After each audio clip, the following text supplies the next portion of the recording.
Hello, everyone. Good morning, good evening, and also good day. I'm Henry Wang Huiyao, Global Dialogue Series. You are watching Forum online program advancing the 2030 agenda in uncertain times, sustainability and for the China-U.S. cooperation, featuring the Honorable Secretary Henry Paulson and also Mr. Wang Shi. Mr. Paulson served as a 74th Secretary of the Treasury under the President George W. Bush from July 2006 to January 2009. As a Treasury Secretary, Paulson led the nation's response to the financial crisis in 2008, helping to stabilize the global financial system and avoid the second Great Depression. He also designed the strategic economic dialogue to revitalize the way U.S.-China relations was conducted, achieving major breakthroughs on current manipulations, and financial stability. Paulson had a 32 years at Goldman Sachs, starting as a CEO beginning in 1999. As a banker, he grew the Goldman Sachs presence in China. Today, he is the chairman of Paulson Institute, which aims to foster a U.S.-China relation that maintains global order in a rapidly evolving world. In 2021, Paulson helped launch and become the executive chairman of TPG Rise Climate, the climate investing platform of global private equity firm TPG. His leadership of TPG Rise Climate reflects his belief that there is an urgent need to accelerate action against the climate change and that innovative vehicles for will be essential for the challenge. Mr. Paulson is also co-chair of the Epson Institute Economic Strategic Group, co-chair of the advisory board of a Bloomberg New Economy Forum. He also chairs a number of leading environment NGOs, including the Nature Conservancy Board of Directors and its council. Also, Mr. Paulson is the author of two bestsellers. One is that On the Blink and Dealing with China. The other book is Dealing with China. She is also the co-author of two books with former chair of the Federal Reserve Bank, Bernanke, and former Secretary So I would like to also introduce Mr. Wang Shi. Mr. Wang Shi is the Senior Vice Chair of China and Globalisation. He's the household name in China. He founded the Vanke in 1984 during a period when China's private economy started to develop. Under his leadership, Vanke has grown into the world's largest residential property and developer by sales revenue and also is the pioneer of China green home construction. A devoted environmental conservationist Mr. Wang Shi has also created and led many influential environmental advocacy groups and charity organizations. Chief among them is the Society of Ecological, known as SEE. He had been involved in global climate governance since 2009, having practiced in the United Nations climate change, participated in the United Nations Climate Change Conference and other programs. In 2013, he was elected the first Chinese global director of World Wildlife Fund. From 2011 on, he studied business and ethics across the cultural research at the University of the West, in the West, actually, in Harvard. I know that I was there at the same time, and become a visiting scholar also at the Cambridge and Hebrew University. Mr. Wang is widely known in China for his passion for mountain climbing. He literally set the trends for scaling Mount Everest and Antarctic expedition in China. Mr. Wang. So, Secretary Paulson and Mr. Wang are all dedicated conservationists and both are leaders of financial and philanthropic climate change and biodiversity laws. With less than 10 years left to achieve the 2030 Agenda for Sustainable Development Goals, the world needs to pick up the pace and also put great efforts in finding the better solutions. The environment agenda, which is called SDGs, will depend critically on the ability of world's largest economies, the United States and China, to find a path toward partnership on climate action and ecological conservation. In less than 6 months, we're going to tap into their insights on sustainability issues, climate finance, and U.S.-China cooperation. So without further ado, let me turn to Secretary Paulson first. Mr. Paulson is joining us from Chicago on the evening of June 19th. Happy birthday. So you have your opening statement. Welcome to Citizen Dialogue.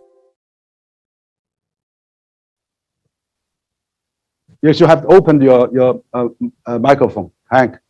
You need to open your microphone. Okay. Dr. Wang, I want to first make sure you can hear me, because I can hear you coming in and out sometimes more clearly than others. But if you can hear me, let me say how delighted I am to see you again and to be on a program with my good friend Wang Shi. I'm a big admirer of Wang Shi and have enjoyed working with him over many years. Now, in terms of the Paulson Institute, when I set this up in 2011, I set up an independent think and do tank with the idea of sparking innovation, creativity, economic policy changes, environmental policies changes to help promote sustainable economic growth and a cleaner environment around the world. And my focus was on U.S.-China, because I believe then, even though the relationship wasn't as troubled as it is today, I believe then, as I believe now, that this is the most consequential relationship in the world. And here we're talking about the two biggest economies, the two biggest carbon emitters, energy users. And to me, if we're going to make progress in these areas, it's important that we find ways to work in complementary ways. And so again, the Paulson Institute was focused on pooling ideas from both countries, developing solutions that would help lead to advance economic growth and economic policy and a cleaner environment in both countries. Now, you cited the Paulson Prize, and that's one of our initiatives. And here, the Paulson Prize is designed to identify in China innovative, scalable programs that can promote the sustainable urbanization and a clean environment. And I think we've done a pretty good job of developing best-in-class programs. And here again, the focus is on helping for China's transition to a sustainable, cleaner economy. And we focus the prize in two areas, which is green energy, green energy, and a focus on conservation, stewardship, nature stewardship. And so that's a quick overview. And again, it's something that's very important to us. Thank you, Hank. That's great. I mean, that's a great start of your introduction of the Paulson Institute. We know that actually CCG has supported the Paulson Prize for Sustainability in the past years. And I was actually a 1% that ended up New Economy Forum in 2019 in Beijing, and you were there. And so CCG is very pleased to become a partner of this program last year as well. So it's great to see both of you. And I know you are the mastermind behind this prize. And of course, Mr. Wang Shi is a member of its jury committee. So I understand that you both recently met in Chicago. So maybe you can tell us how did the synergy come about? So 这个王石，我知道你现在在这个欧洲哈，现在在你最近有。So, Mr. Wang, you're in Europe right now. This is a very great journey in Greek. This is 4 o'clock in the morning, your local time, and Paulson. The Paulson funds and also the relative activities for the sustainable development. You're also one member of the panel of the judges for that prize. So please share with us your synergy and also your recent activities. Can you hear me? Is it audible? Yes. Okay. Thank you.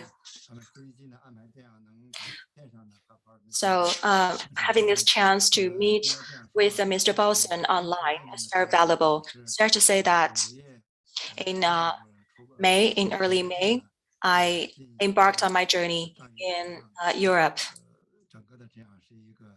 And this journey is actually a journey started from US, from Washington, D.C. to Chicago, Boston, and all the way to New York on a vessel, actually, and I'm still on the way. And right now I'm in Athens. And yes, for Athens, yes, so this is the cradle, one of the cradles for civilizations of human beings. And right now, here I am, I'm in Greek. And this is also the place with very popular activities on canals. And it's going to last to the end of July. And this is a very important stop. US is very important stop. After Washington, D.C., there's another stop that I'm going to come by in Chicago. And there are 5 lakes. And the connection of the 5 lakes and the canals, that's going to be a very splendid journey as well. From New York, and New York is one of the biggest ports in US and also one of the biggest financial centers in the world as well. And I was attending several environmental protection and conservation activities and conferences in Boston, and one arrangement is for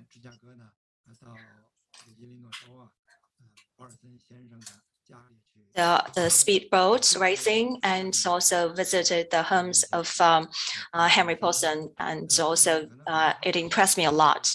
That memory impressed me a lot.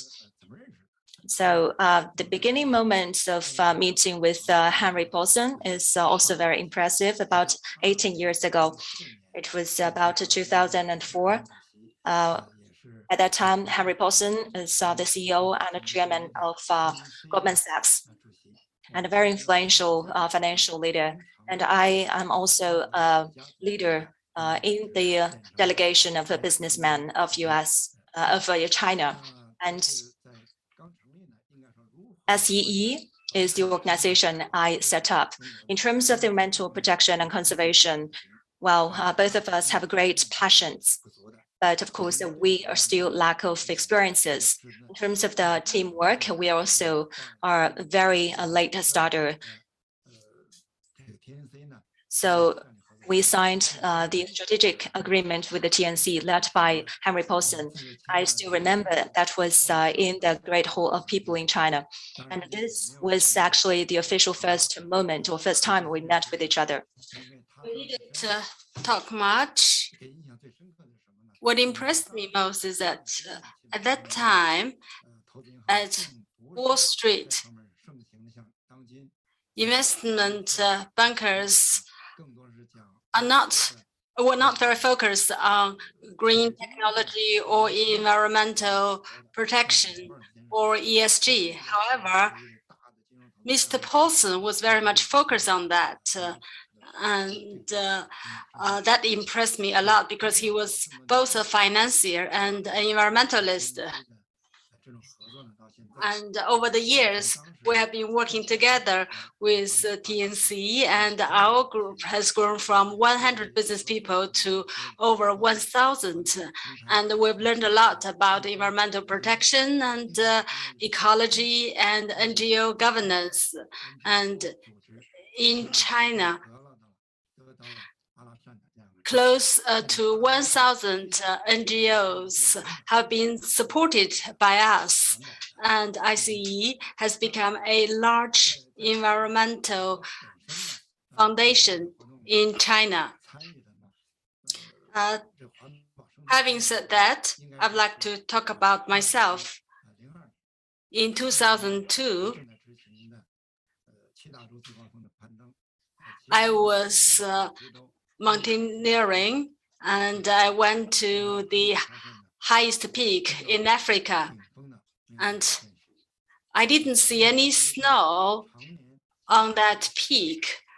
Actually, it should be snow-capped, but I didn't see any snow. The conclusion I got was climate change and global warming. It is not just that peak. I also went to the South Pole and North Pole, not as cold as I expected. I remember that when I traveled to the South Pole, we stayed for 20 minutes without any clothes on my back. And since then, I've decided to do environmental protection. And I participated in large global NGO activities, and Mr. Paulson is always there. And we know that in the United States, there are some large NGO organizations, and Mr. Paulson is the person that can connect those large NGOs together in the United States. So you asked me how I met Mr. Paulson. He said that he set up the Paulson Institute in 2011. At that time, I was a director of WEF. And some large US NGOs went to the Paulson Institute in Chicago to coordinate their activities. Okay, thank you very much, Mr. Wang Shi, for your very impressive story and your meeting with Mr. Paulson, and both of you getting involved in environmental actions. It seems that that's a very good case for US and Chinese entrepreneurs getting involved in environment.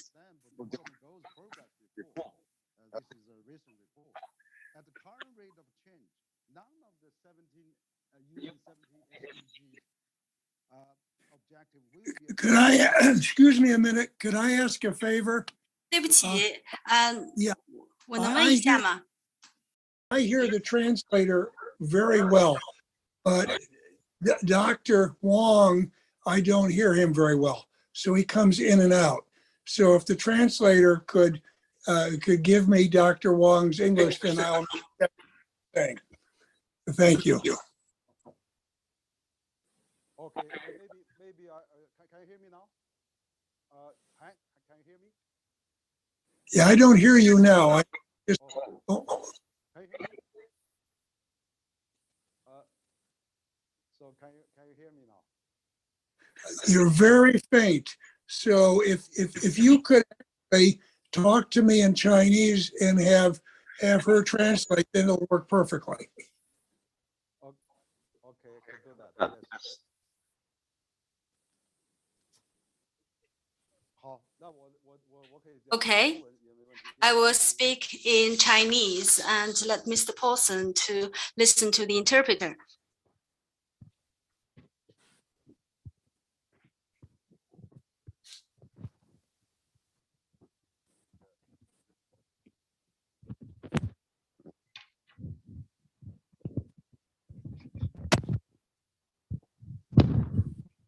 Let me try this. Can you hear me this time?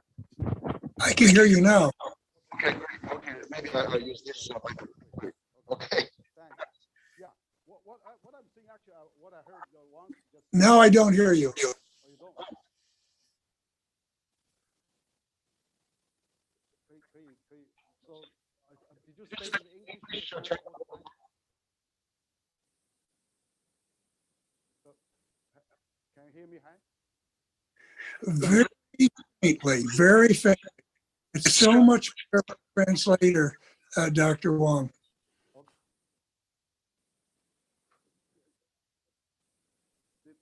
Maybe I'll speak in Chinese.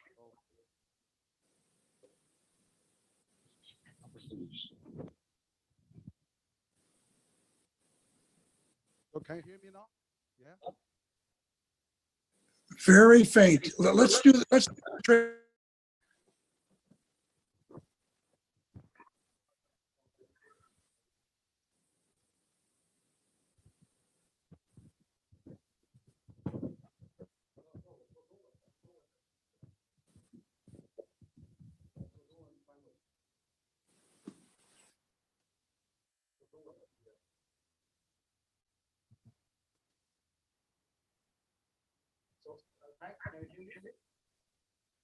I don't hear you. Can we do the speak Chinese and let me hear the translation? Will be perfect.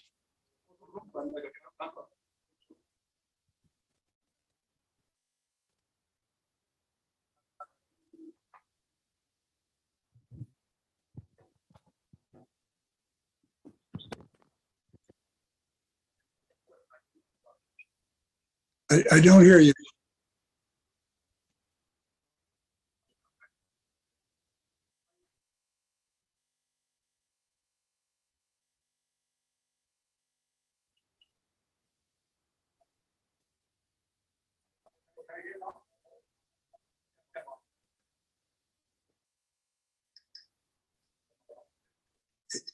If you can hear me, ask me the question in Chinese.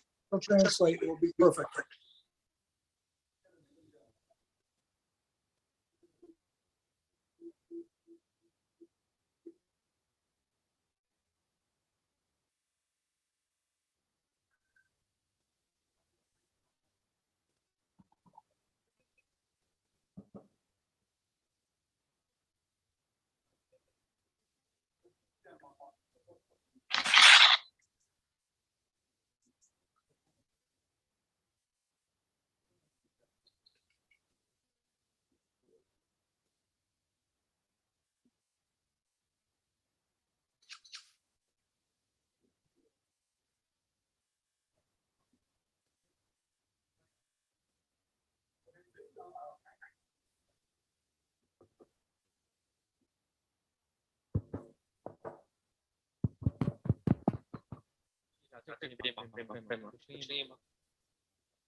So how about this? Can you hear me? I can hear you. It's not as good as a translator, but I can hear you. Okay, you can hear me now. Okay. Yeah. I'll try this one. Okay, great. Okay. Thank you. Sorry for the delay interruption. So what I'm saying is actually, Hank, according to the UN 2022 Asian and Pacific Sustainable Development Goal Progress Report, at the current rate of change, none of the 17 SDG objectives will be achieved in all 5 sub-regions. So from your experience working in climate action and biodiversity, what are the possible solutions to this? Actually, I mean, you've been advocating for economically and environmentally beneficial market solutions to decarbonization. What is the role of private sector in responding to the climate change? What role should financial institutions play? Actually, you know, like I was also talking to Larry Summers. He was saying the World Bank. I mean, AIB, ADB, all the other banks could play more roles. So, what do you think of the private sector financial institution roles? Well, first of all, Dr. Wang, I heard you perfectly. So, and now I'm getting it, which I don't like.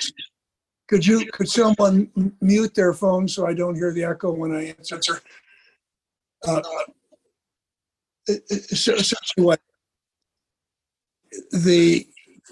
there's a lot of discussion about the role of the private sector. To me, climate change is the major predictable crisis that our planet faces. And this can only be solved if government and the private sector work together, right?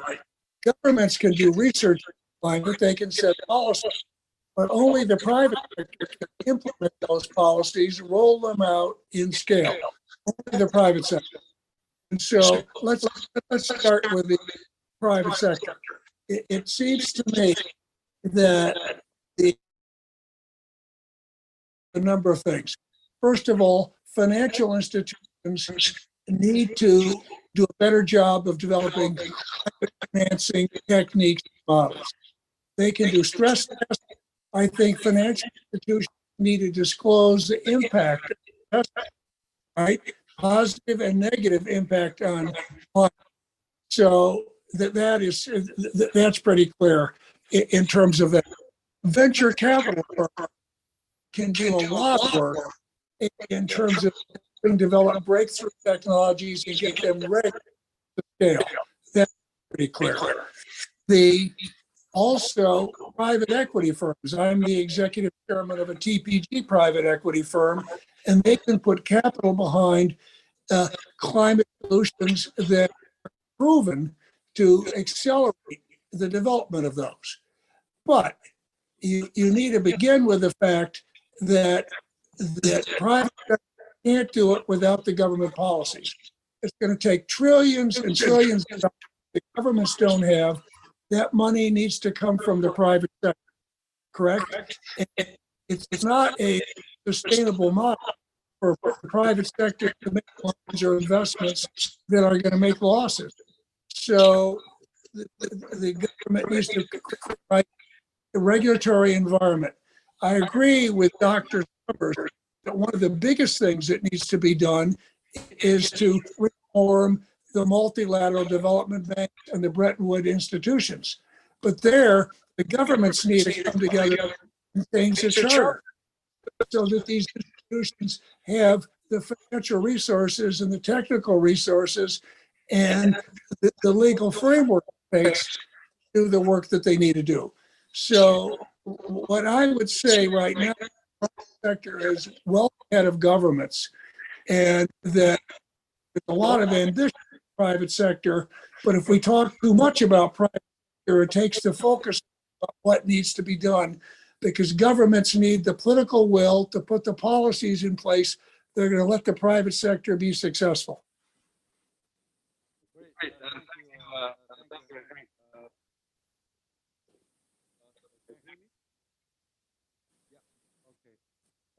So great. I mean, you have made a lot of great initiatives. Now I don't hear you again. Hello? I can hear you now. Okay, great. You made a lot of great initiatives that has been very dedicated to this thing. I think that we need global business leaders and financial leaders, and as you said, that really all work together. NGOs combine to really achieve this sustainable development consensus and also efforts to that.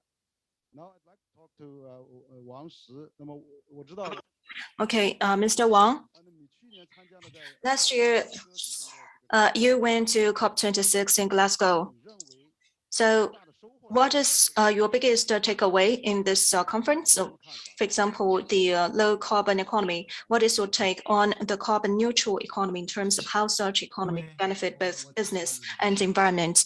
So I couldn't hear very clearly your voice. Can you hear me now? Am I audible? Mr. Wang?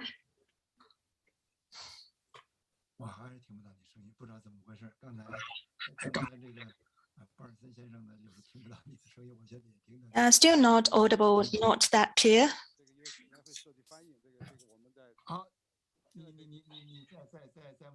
Please ask the question again. Oh, it's okay now. Yes, last year you went to COP26 of UNFCCC in Glasgow. What is your biggest takeaway in this conference, and what is your take on the carbon neutrality economy in terms of how such economy would benefit both business and environment? So we'd like to hear your takeaway on this issue. Yes. Am I audible? Yes. Clear and out. So it's fair to say that last year in COP26 in Glasgow, I was attending that conference. And I also, for the first time, organized the executives or senior executives of Chinese businesses. And from 2009 all the way to 2019, I was organizing the businessmen on behalf of China's businessmen to attend the China's conference in Glasgow, in the COP conferences, including Glasgow conference of last year. It's fair to say that it's a very great achievement and a lot of takeaways. And the number of the conferences and meetings of the COP26 regarding China is increasing year by year. So with the China senior managers, the conversation was very good, and we reached consensus among us. And the COP26 is the conference with the biggest number of the attendees, about 25,000 attendees attending the conference in Glasgow. And this is in the official meeting, and after the meeting, there's also a lot of activities surrounding the COP26. It's fair to say that every day we would see numerous meetings and conversations being held,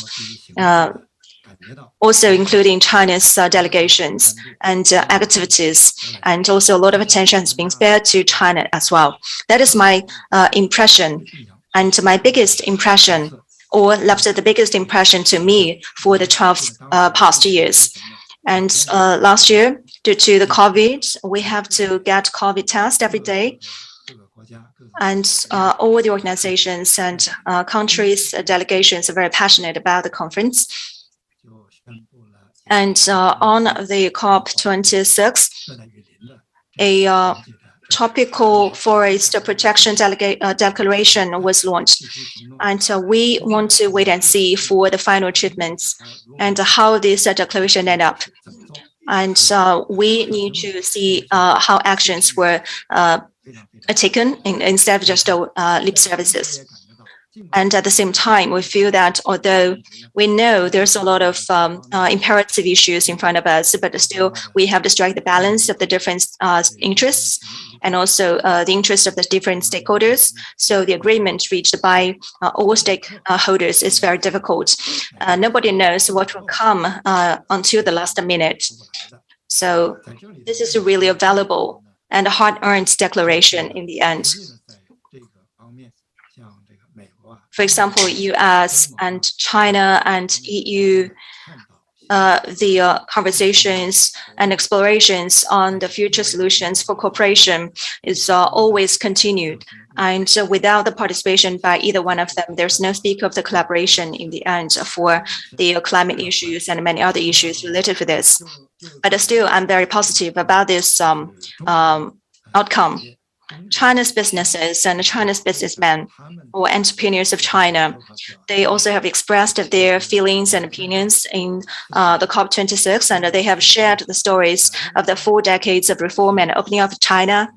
And in the first 2 decades, China was mainly featured by the fast development or the high growth rate of the economy. And so that has been acknowledged by the world. And in the second 2 decades, activities of low carbon development also initiated and embarked on. So the private businesses initiated the journey, and the state-owned enterprises initiated their own journey, and they combined their journeys together.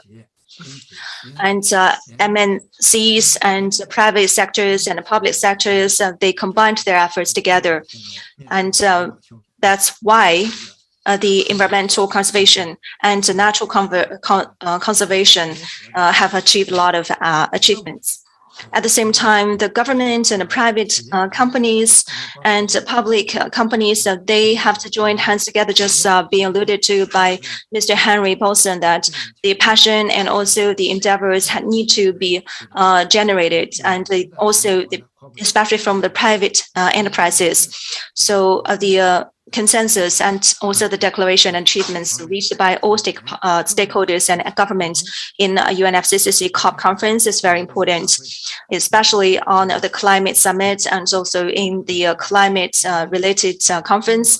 China needs to demonstrate its own features and also demonstrate its own achievements as a demonstrative to other countries. And also we also need to have other countries to know our own features and traditions as a foundation for further collaboration between each other. So I think more and more we will see opportunities like this. On the other hand, China's NGO also continue becoming stronger and stronger. We have witnessed their strength on COP26 as well. In the past, the NGO's participation was not that strong, but on this COP26, so we have seen a very strong participation and endeavor made by the NGOs of China, and they become more and more influential. And the third positive takeaway is that the youngsters are the future of all kinds of endeavors. We have also seen the jointly launched the United Coalition of Universities, sort of like this, have been launched last year. And this is also very important to demonstrate the strength of the youngsters from this young graduates from the universities as well. We have also seen the organizations organized by the university students and scholars, young scholars, and they made a lot of speeches on the COP26 conferences as well. And we have had the activities both online and offline, participated by a lot of young scholars and students from universities and colleges. I think the journey ahead of us are full of bumps. And China is also have a long way to go. The 2030 carbon peaking and 2060 carbon neutrality, the dual carbon goals are in front of us, which is very arduous. And China's 2060 and other advanced countries are normally 2050, 10 years left behind. Probably we can set the deadline a little bit earlier than scheduled. But I think 2060 is the realistic deadline. Even 2060 is very arduous for us. But on the COP 26, China's delegates have made the commitments that we would try our best before 2060, carbon neutrality will be attained by China. And this is a realistic target, and we'll try our best to attain that target. So I think this is really good environment created by all delegations. And this is also very positive to push forward and promote the future initiative. And China's NGOs and China's organizations played a very big role. As for my participation, on my part, I've expressed that I, not only on behalf of my company, my group, Vanke, but also I'm on behalf of the different sectors and industry of China, like real estate sector, real estate or housing sector is account for more than 10% of the carbon emissions in manufacturing. In terms of the building materials for the commercial buildings or residential buildings and the school buildings and all kinds of buildings, the carbon emission in the building materials account for even bigger, about 30 to 35% of the total urban development. Compared to advanced countries, this is a little bit bigger. So although this chunk is very big, still we are on the way to abate it. On COP26 conference, we made it very clear that we are going to make a very clear plan and also clear targets to attain before COP26 and express it on 27. And right now, we are on the way of the carbon abatement in urban development, in the building of those infrastructures and the housings. So COP26 is not only the demonstration of actions, but also the commitment that we are going to prepare for COP27, and we are going to launch our plan in the near future. Thank you. Can you hear me? This is my new. Yeah, I can hear you now. Okay, great. Yeah, I can see what Mr. Wang just said. The very important is to have private sector and business sector, government, to work together to achieve these sustainable environment objectives. Of course, so carbon neutral. So you, Mr. Wang, you emphasized the importance of business, government, and of course, also NGO. So that's a great example of what you have experienced at the COP26. And what I think actually is very useful is that you also mentioned about business, mobilization. I mean, they have to do that. I mean, China is now the business sector, for example, the clean energy vehicle, Tesla is doing fabulous in China. Wind power, solar power, all those things that China is probably work to some extent. But also you mentioned about the real estate sector, where Wang Huiyao is one of the largest real estate developer in China. And actually, you mentioned about there's 30-40% that carbon emissions be saved through the real estate development. So that's really great stuff. That's to talk about. Now I'd like to talk to Secretary Paulson, and the biggest challenge actually for achieving 2030 agenda today lies actually Dr. Wang, I can hear you again. You're cutting in and out. Okay, can you hear me now? Can you hear me now? I can hear that, right. Okay. So what I want to talk to you now is that the biggest challenge actually for achieving the 2030 agenda today lies in our fragmented multilateral system. It is unfortunate that the United States and China, particularly the world's two largest economies, are locked in this tense strategic competition, where it's also Secretary Blinken recently mentioned the competition as well. So Mr. Paulson, you mentioned about economic eye curtain speech really drive the message home some time ago. So climate change is the area of U.S.-China cooperation that holds really potential. And both Secretary Kerry and Minister Xie Zhenhua, the two climate envoys by both President Xi and President Biden, as support each other at Davos and COP26 and actually reached agreement. John Kerry actually even attended our meeting at the Security Conference about 2 years ago. So what do you think? I mean, how the U.S. and China relation go forward? I mean, what are the possible paths for cooperation for the two countries amongst competition? But then there's a climate change, there's a finance crisis, a recession, high inflation, people exchange, global development. So what's your overall assessment for the China-U.S. cooperation, and what are the challenges we have to face? Okay, Dr. Wang, I think I got most of that. So let me begin by saying, I think there's no doubt that our two countries are strategic competitors. And I think we're competitors across really all of the domains, technology, finance, economy, military, and ideology. But despite that, our two countries have common goals. We have some shared interests. We need to have peace, stability, world order, a stable climate, right? And so we have shared goals. And so the question is, how can we cooperate at the same time we compete? And I think there's a number of areas that are important. Citizen exchanges are very important. I mean, the work that Wang Shi and I have done over the years, what I found, even though I have a very different culture and political system, the Chinese and American people like each other. We have a natural affinity for each other. And I think some of it has been hampered by COVID, right? I haven't been able to travel to China since 2019.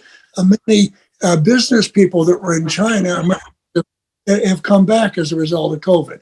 So I think that's important. Climate change obviously is another area, and that is an area that our two presidents have designated as an area where we should work together. We've got groups working together on methane and on other things as climate. I think this is made more difficult by the competitive relationship and what I consider to be a fraught relationship. But as I think about the areas where we should be working together, and I think it's important to both countries that we do this and to the whole world, because we are the biggest climate emitters, right, of carbon emissions, and the U.S. has only 4% of the world's population, 11 to 12% of carbon emissions, right? And so both countries have got a real need to work together. And so here's what I think we should be doing. First, we both should be doing more research and developing the breakthrough technologies we're going to need to avoid climate disaster, and some of the harder technologies we need to do. So that is clearly an area we should work together. I think we both should work on lifting and eliminating tariffs on environmental goods or services. It makes no sense to charge tariffs on environmental goods and services, right? Doesn't make economic sense, doesn't make ethical sense to pay more for the environmental goods and services we need. We can cooperate more. We each need to provide incentives to channel private sector money into developing and rolling out in scale the technologies that we need to reduce carbon emissions. I think we both can do more to share technologies and make sure that we deploy the key technologies in each of our countries. This may require some concession on both of our governments' part, but I think that's very important. I think so. We need to develop clean technologies, and I think we need to really work to accelerate the reduction of carbon emissions in emerging nations. Each of us can do that, right? Just looking at the brick and roads countries, they're responsible for 28% of carbon emissions today, but by 2050 it could be 60% if we don't do something. So we can work there. And lastly, I'm going to come back to the point that you mentioned that Larry Summers said, which is, when we look at carbon governance, global carbon governance, because, to me, it was inspiring, really inspiring to hear what Wang Shi was doing and everything China was doing and Wang Shi has done Glasgow. That's very, very necessary, but it's not sufficient, right? So right now, we are, even if we met the Glasgow targets, the globe would overheat, and we're not even close to being on a path to meet those targets, right? And so I think we need a different approach to climate governance. And we're not going to get anywhere unless we see the US, China, India, the other big countries doing more at the governmental level to incentivize industry. So there's a lot we can do. One area where we can work on together is, on the Belt and Road, for instance, and the Paulson Institute, my institute, is working with the Green Principles. We were the first U.S. NGO to join into that effort, to work with to set green development principles for the Belt and Road. I think in working with multilateral development banks, the Paulson Institute is working with the Asian Infrastructure Investment Bank, which are doing some very interesting things there. But I think all multilateral development banks and the Bretton Woods institutions need to do more. And we're not going to do more unless the governments come together to give them the capacity and the financial support they need. And so this is an area where U.S. and China and the other major countries of the world need to cooperate and work together. So there's a lot to be done. I've got to be honest in saying there's not nearly as much being done as should be being done. And that has to do with, the strategic competition and the nature of the fraught relationship between our two countries. But I come back again to say there's nothing wrong with admitting we're strategic competitors and we're competing in all these areas. But we also need to acknowledge both countries have shared goals. We need peace. We need prosperity. We need a global order that works. And we need to save our planet, because climate change is a threat not only to economic security, but global stability and life on Earth as we know it. So I believe that we have a saying in the U.S. that necessity is the mother of invention, right? And I happen to believe that necessity is going to bring our countries together.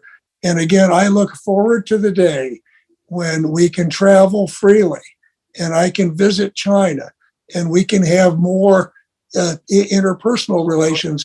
Because part of the reason I set up the Paulson Institute is I knew there were going to be tough times between our governments, Beijing and Washington, D.C. Now, I didn't predict it was going to be as tough as it is now, but there are going to be tough times. And I think we need other linkages, people-to-people linkages, economic linkages, NGOs working together, people working together to solve. And that's why I think the work that Wang Shi did, bringing the big delegation from China to Glasgow to interact with all the other leaders around the world, is so essential. So I say thank you to Wang Shi. Great. Thank you, Hank. You're absolutely right. I think we need the multiple linkages and exchanges and dialogues like this, and particularly face-to-face dialogue that we hope that you can come as we lifted all those quarantines. And so you mentioned about this critical component of cooperation between China and U.S. I mean, you particularly, I highly support your idea. On a tariff for those environmental sustainable development products, we should really give them, lift the tariff sanctions. Particularly now we're facing such a high inflation. I mean, also the food crisis, energy crisis, Ukraine-Russian conflict. I think now probably we're seeing a report probably. I was talking about, so that's a different issue. And I think the U.S. government is looking at reducing those tariffs. I've said from the beginning that those tariffs don't make economic sense, not good for either country, and is a tax on U.S. consumers and is not good for trade. But I was making a different point. I was making a point that there have been long-standing tariffs on environmental goods and services, and there I think China needs to do more, because when we've tried to get people together and at the WTA and do things at the WTO and elsewhere to lift environmental goods and tariffs on environmental goods and services, there China has been resistant to eliminating those tariffs. So I think there's more we can do in these areas. And I know they're politically complicated, and I know that the competition and economic competition makes it more complicated, but I think that the fight to save our planet is more important. Yeah, absolutely. I think we need to do both on both sides. I mean, if tariff on China, U.S. should do all the same. I mean, that's great. I think the statement that we made here. But also you mentioned about this green Belt and Road. I mean, that's very interesting. You have helping setting the green standard on that, and also Biden has proposed B3W. There's a BRI. There's global gateway. I mean, infrastructure. I mean, green infrastructure are probably the need for the future, and we should probably all work together on that. That's extremely important, because the world needs hundreds of billions of dollars, maybe trillions of dollars in infrastructure. But how that, and no NGO likes to see infrastructure. They've never seen a dam they like, they never see a road they like, never seen a railroad they like, never seen an oil well, but they all can be done in ways while there's less damage on the environment. And that's another area the Paulson Institute is looked to work with organizations.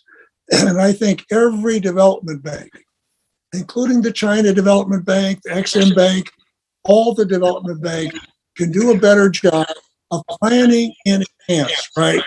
Rather than writing impact statements after the project has already been done to harm the environment, the plan and to figure out how to build the infrastructure so as to do as little damage as possible to the environment.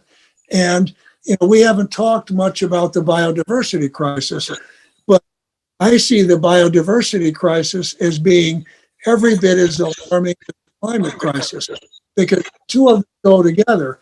But the climate crisis is accelerating the destruction of biodiversity and vice versa. And we're seeing species extinction on Earth at 1,000 times the natural rate. So at this rate, 50% of all species extinct by 2050. And so in many ways, this is even more alarming than climate change, because with climate change, we understand the science behind it, right? And we understand what we need to know. But in terms of disrupting Mother Nature, we don't even know what we don't know. And so I think it's alarming. And so the key thing we need to do is protect the environment and not destroy it. And we can do some simple things that the financial institutions do, and in terms of our ag subsidiaries and fishing and timbering, subsidies in those areas. So there's a lot we can do. China has done a lot in China, an awful lot with a cleaner China. I think there's a potential for China to do more outside of China, looking at the biodiversity, but there's a potential for all of us to do more. And so this is, again, another area that where there's a global crisis, which I hope really brings people together. And I think COVID has led people to focus more on Mother Nature, right? And so I think that may be an incentive. But again, this is an area where Wang Shi has been a real leader. And the work that he and his foundation have done in terms of restoring mangroves, for instance, which are vital to the ecosystem, protecting coastlines and nurseries for fishes and so on. And so he also been a leader in this area in China, and we've been pleased and honored to work with him within China on biodiversity conservation. Okay, great. Thank you, Hank, for excellent remarks. Absolutely. I mean, the cooperation between China and U.S. on all those development banks, infrastructure, and biodiversity, absolutely crucial. So thank you again for that. And actually, my my staff was telling me we're almost closing, but we actually had multiple channels online, almost 500,000 viewers that tuned into our dialogue. So to conclude, I would like to have both Wang Shi and Hank for your closing. How can we, particularly from business community, NGO sectors, can we work together between China and the U.S. on those common challenges facing the world, and how can we, the two countries, be actually be? I can't hear your question. Are you saying how do we work together better? Yeah, how can we work better in China and the U.S. in terms of those common challenges facing humankind, climate change, and the biodiversity, and of course, all those future the catastrophe. I mean, economic, recession. So perhaps Wang Shi can conclude that, and I'll have Secretary Paulson to conclude after you. Wang Shi, 你能听见吗？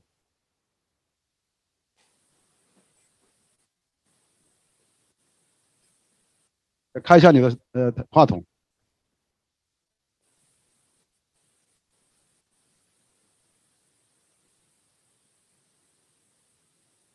我这话筒开着呢，现在可以吗？ It's on mute. Thank you.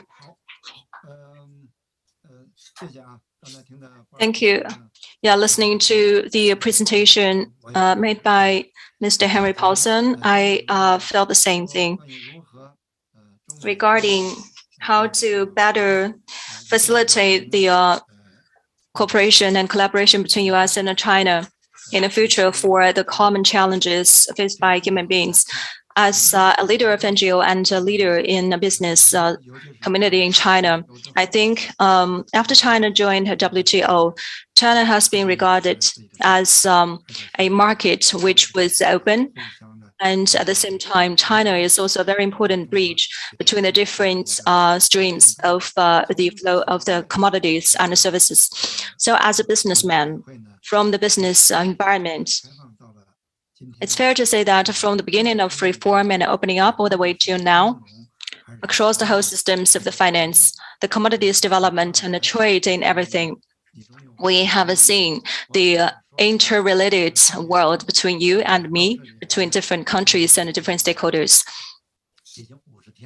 Well, actually, after 50 years of journey of this visit, be it in US or Europe, the MNCs or the companies or SMEs having relations with China's enterprises, especially the SMEs, is very important because MNCs, so you don't have to talk too much about it. They have their organizations operation in China already. But for SMEs of other countries, their relation with China's businesses is really valuable, especially against the background of COVID, against the background of the current challenges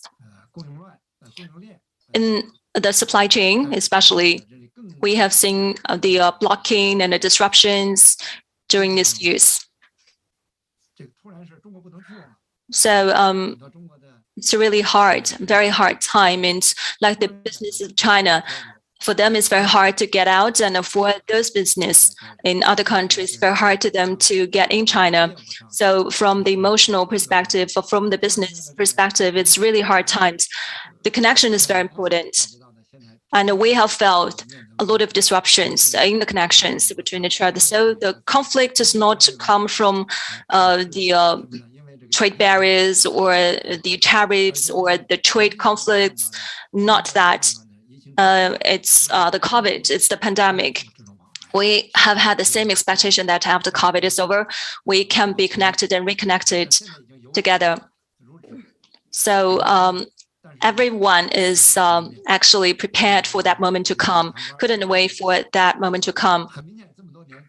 So after so many years of the connections, we other countries, especially those tourist countries, that they have got used to numerous Chinese visitors and tourists coming to their territories to visit, and they earn money also in the end. And so right now there's a lot of disruptions and a blockage of the travel, the ban in travel, which lead to the disruptions of their income in these tourist countries as well. So a lot of countries, they really in the great need of China's investment. The international investment and international assistance in some less developed countries is also very important. So we need to reopen.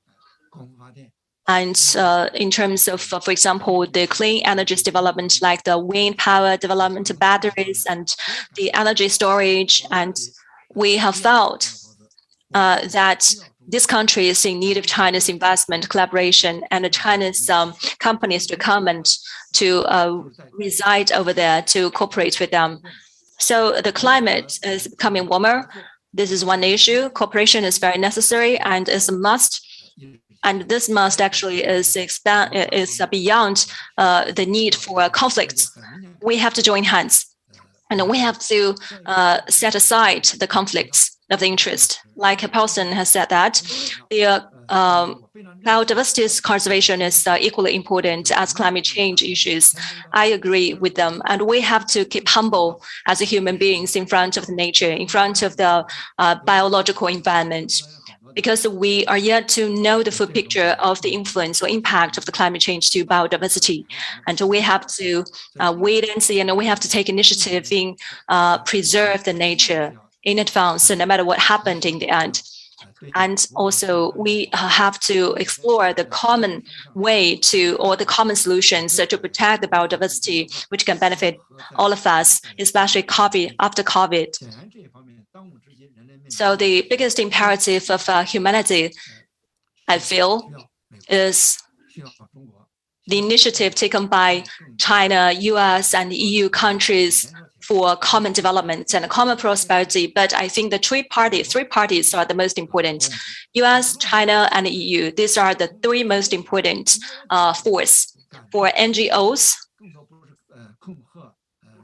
So cooperation is also the core issue for them, and above which we have to set aside the impact from the COVID, and we have to reconnect with each other. Thank you. Thank you.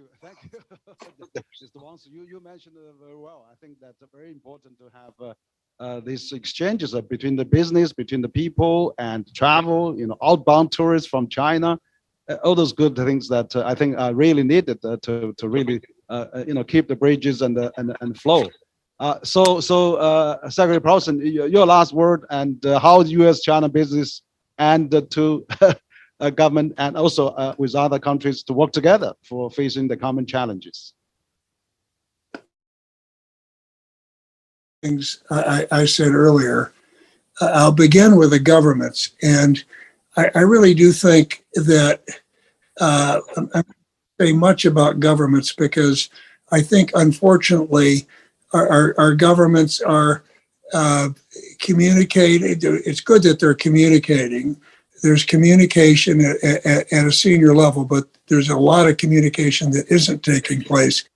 And so I think at the government level, I just recommend that they do things together that are simpler and easier to get done, so we can build on success. And those are the communication, perhaps the strategic and military area to avoid conflict. Very important communication from the macroeconomic policies. Because one thing that this recent period has pointed out is this great irony. Just at the time that there's more trouble between our two countries, more competition, more fraught relationship, it's clear and clear how interdependent we are. If there are issues in China, economic problems or COVID lockdowns, it impacts what happens in the U.S. economy. If there's something in the U.S. economy, it impacts China. If we have another global financial crisis, wherever it'll start, it will impact both countries. So we sure need communications about macroeconomic policy at a senior level. And then I think climate change, I outlined all the things that should be done. We know those things aren't going to be done right now. They're just not.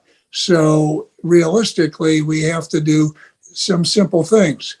The working group, that's been set up with John Kerry and his counterpart, working on methane or whatever the issues are. And so to get some simpler things done. And then I come back to the private sector, because I can be very negative, even if I get outside of Goldman Sachs, if I get outside of what's going on between the United States and China and all the conflict and fraught relationship. Just looking at globally, we're not doing the things we need to do to meet the climate crisis.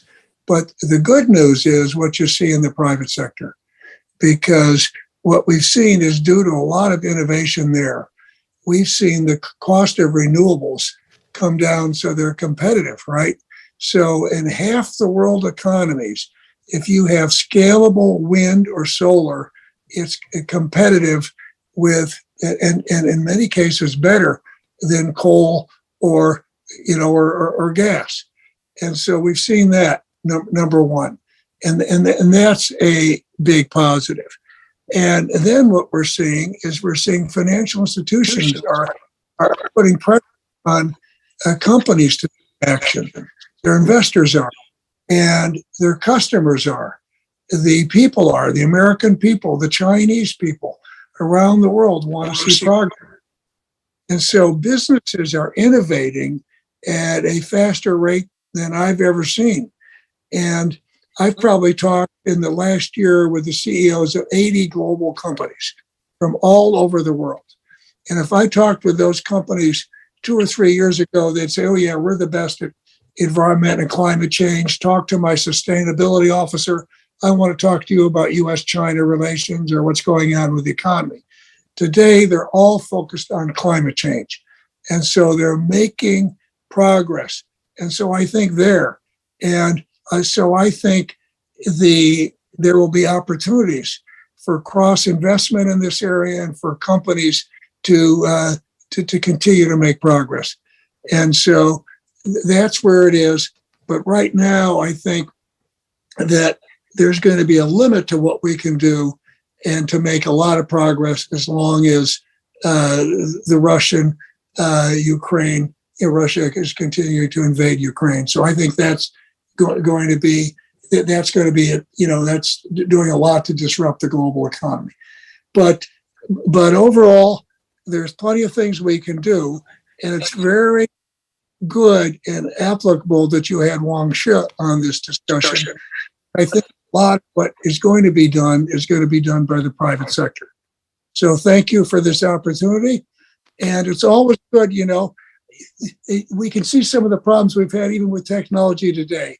But I look forward to the day when I can travel to China and see all my friends again and have face-to-face communications.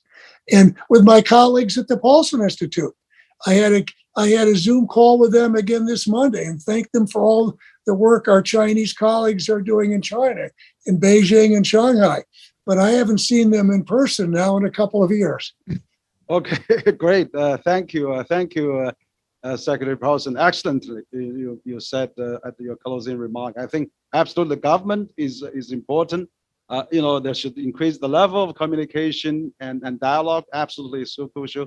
And you emphasize the business. I mean, business is crucial. I mean, absolutely important with all the multinationals, private sectors, SME, and all the NGOs. So that's great message both of you have outlined today. I really appreciate all the great contribution you made. So that's all the time we have. We're going to conclude our special dialogue series at 8th China and Globalisation Forum. We're having another 20 ambassadors roundtable next. So we have to stop here. I appreciate all your contributions. Thank you so much. We'll see you next time. Thank you. Thank you. Thank you. Okay. Bye-bye. Bye.